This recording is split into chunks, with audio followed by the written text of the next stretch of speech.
intanto è importante dire che i concerti sono appunto a Rivolta, questa sede, il 25 e 26 aprile a Marghera.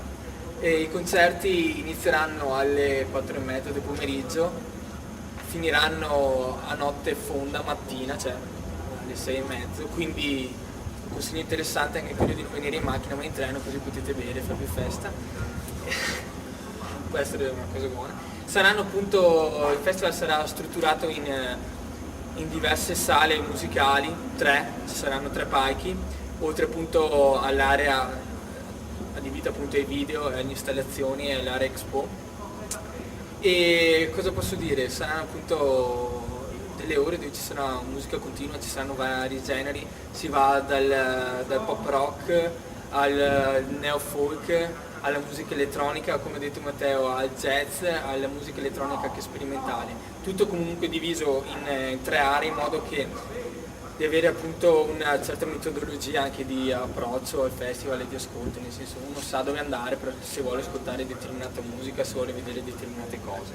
Diciamo che la sala che è alle nostre spalle sarà quella che si curerà di più della musica pop, dell'avant folk, diciamo anche di un certo tipo di rock ma quello più leggero. Gruppi headliner possono essere i Canadians ad esempio.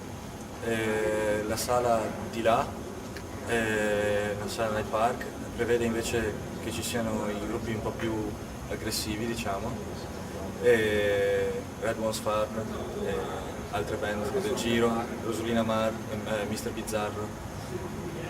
La sala Osteria invece avrà conterrà tutta la musica sperimentale, tutto quello che è il campo della musica sperimentale, mentre nella sala grande qui ci sarà l'area espositiva, appunto proprio il meeting delle etichette indipendenti, alcune performance, presentazioni e poi sì, le installazioni alle entrate, insomma sarà abbastanza ricco.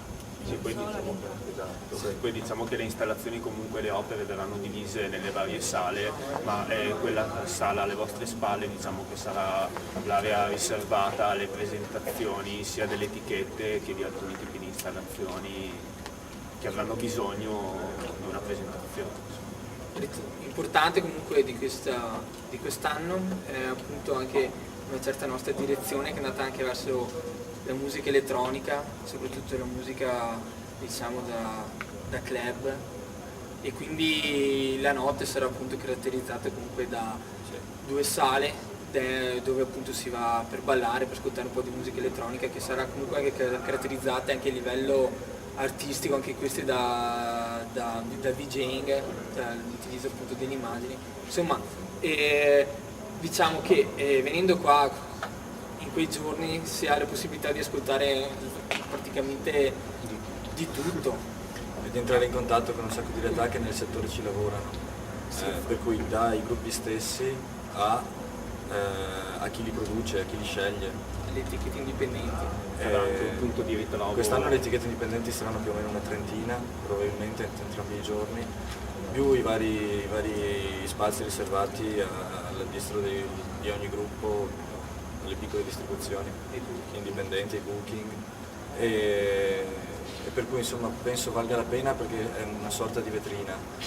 È una vetrina sia per chi lavora nel settore, per cui magari può entrare in contatto con realtà che non conosceva, e lo è anche per chi in realtà poi ci suona, perché comunque a vedere i concerti ci saranno anche molte persone che appunto investono sui gruppi stessi, per cui un po' diciamo che quello che si vuole è che si possa creare un po' una rete,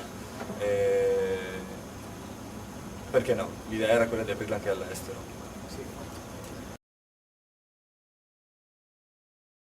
La cosa interessante di questi materiali di recupero sarà anche dare la possibilità alle entità, alle industrie vicine appunto alla rivolta di proporre i loro prodotti però in un'alternativa completamente differente da quella commerciale o insomma. Sì, da come sono usati. Quindi sì, cioè avranno la possibilità anche loro di partecipare, visto che comunque la realtà è quella industriale, di inserire l'industria sotto un aspetto differente. quest'anno c'è un concorso per il video, quindi chiunque fosse interessato a mandare i propri lavori può andare sul sito www.nationalindustries.it e mandare insomma, un promo, contattare gli addetti alla selezione. Quindi